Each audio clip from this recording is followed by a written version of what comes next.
Hello, welcome. It's good to be with you again. I thank you for joining me, and I thank God the opportunity we have to share and learn together so we can continue to grow, to have a very productive life because the more knowledge we have, we can make better decisions and we can have a healthier life. So today's topic is I like to discuss is something that seems that everyone is talking about and it's on pretty much everybody's mind. And that topic is money. Money. So, is money good or is it bad? Today, we're going to look into it to see where God has to say about it, where do we stand, and why we have it and why we don't have it as well. And is it a blessing that we have it or not? So, we're going to examine it today with a few examples and we're going to discuss this. All right. So, again, now let's start with the wisest man who ever lived, King Solomon. King Solomon said to God, please don't make me rich, don't make me poor. Now imagine you telling God, don't make me rich. Think about that for a minute. You asking God, don't make me rich. Now most people couldn't even think about something like that because what's on their mind, they would like to be wealthy because they look at all these movie stars and these celebrities and these rich people, how they're living in these multi-million-dollar homes, and they're in a yacht, a helicopter, they're traveling the world. They seem to have the perfect life. But let's see if it is perfect. Let's look into the money aspect. What is it really for? So, why would King Solomon said, don't make me rich? Why would he say that? Think about it. Now, remember, this is the smartest man who ever lived. So we can't even begin to think we're smart compared to him. So therefore, he must know something we don't know. What is it he doesn't know? Is this. King Solomon understands money. If he has too much of it, he's going to forget God. He's going to forget God. He's going to walk away and thinking that it's him.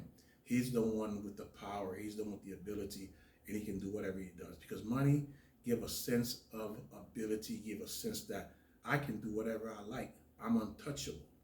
And you have seen that with people who were poor, who came into a lot of money overnight, and they completely have changed overnight with that money. You don't even recognize these people anymore. And this is common. We've heard it, we've seen it. And this is one of the reasons King Solomon said that. He says, I understand the power of money, what it will do to me if I come across it. So I don't want to be rich because I know I will lose myself. And remember, this is the smartest man who ever lived. But on the other side of that coin, he also says, don't make me too poor either. Why don't make me poor?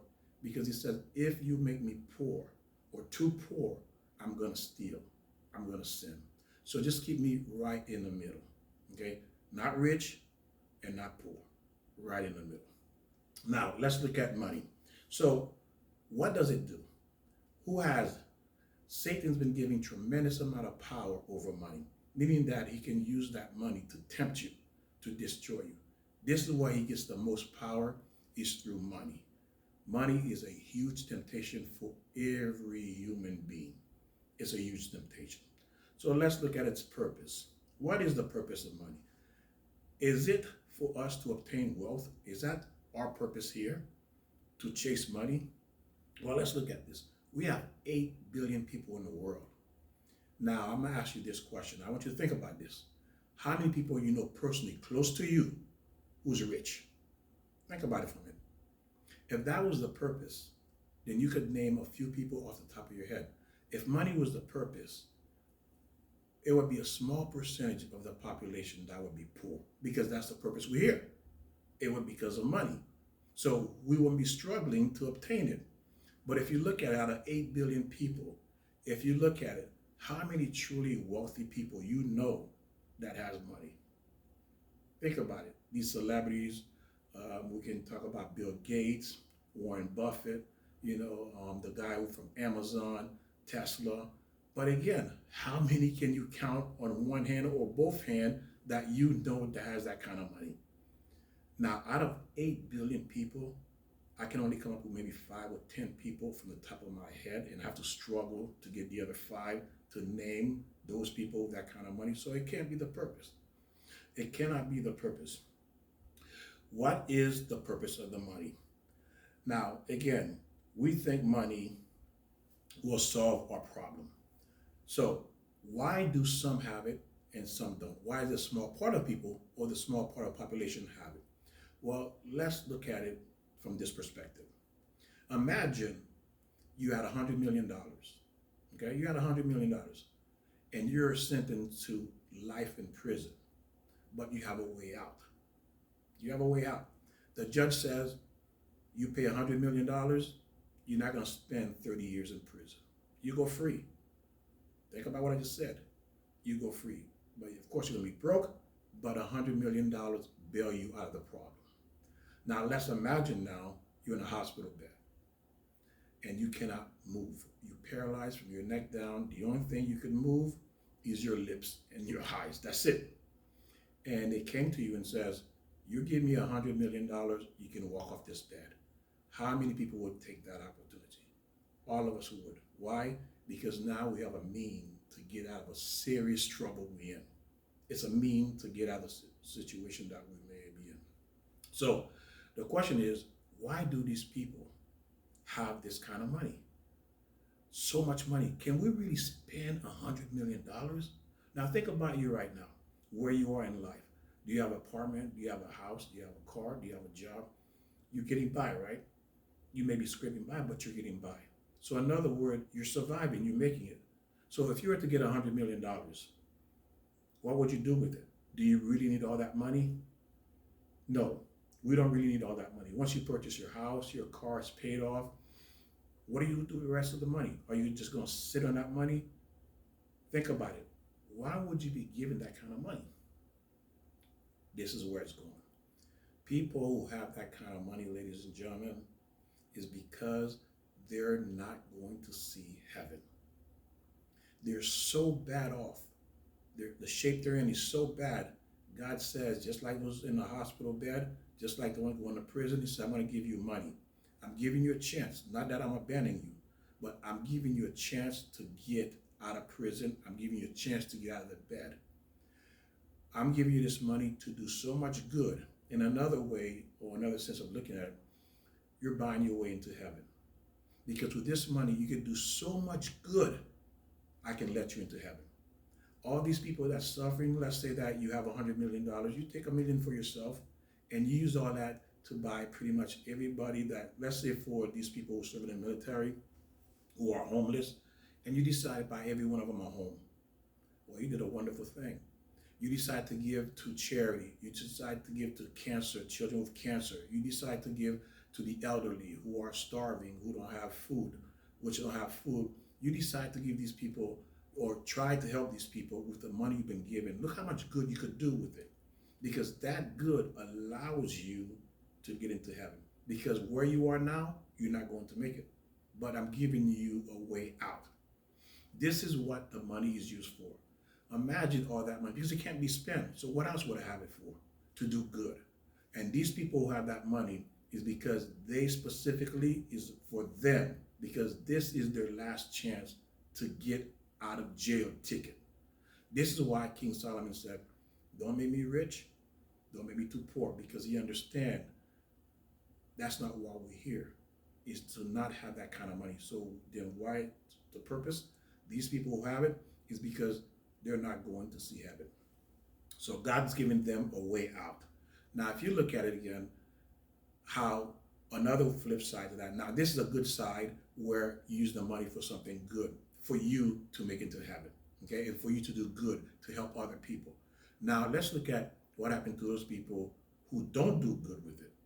They get destroyed. Look at people who come into the lottery, who have won the lotto. Most of these people, they were worse off than before they won the money. Their life is completely destroyed because of that money.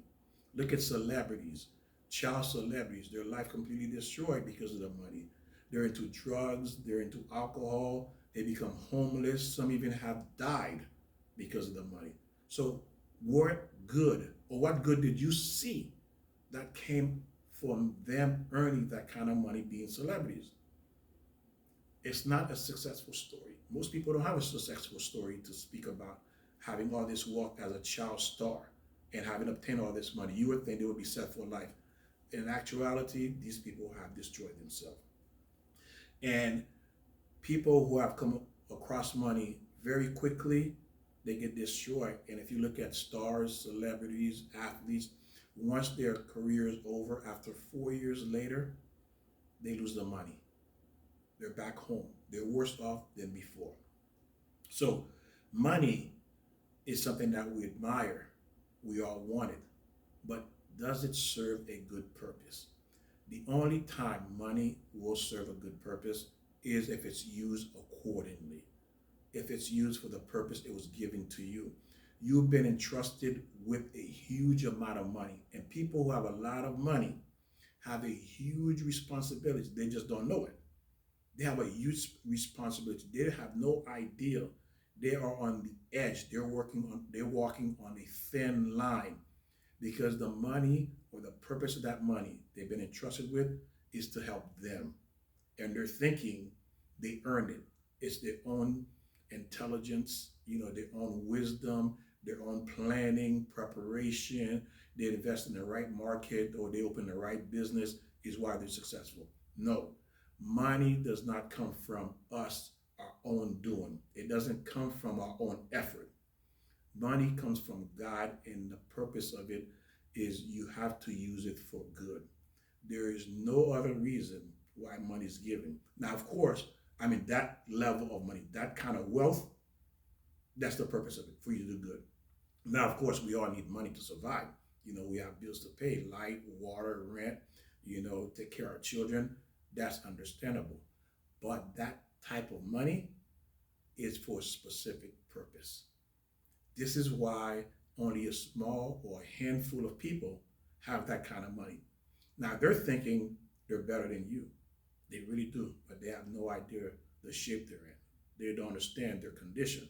They don't understand they're the one on that hospital bed and they're paralyzed. And the only way to be able to walk away from this hospital bed or to walk away from life sentence is to do good with that money. That's their way out. So when you look at money, when you look at people who have plenty of wealth and you're admiring them, don't admire them. King Solomon did not admire wealth. Think about it. If the smartest man did not want wealth, why would you want it? Because he knows something you don't know. And I'm telling you what you don't know. It's okay to want a little bit more. It's fine. It's okay to be a little bit wealthy. But again, remember, the more wealthy you become, you have to do good with that money too. It's not simply acquire wealth and sit on it. That is not the purpose. If you're going that route, you're going to be in serious trouble. So again, this is just a lesson about money. When you look at people who have a lot of money thinking that you admire them, they have it good, it's the opposite. It is the opposite. They are in serious trouble. When you have that amount of money, you're supposed to do good with it. You're supposed to help those who are in trouble. Because by you helping them, you are helping yourself. That is the purpose of this huge amount of money. It's also a huge amount of responsibility you have. And I thank you for studying with me, for learning with me. And I look forward to seeing you again. And God bless. And I'll see you next time. Thank you for joining me. Have a good day. Bye-bye.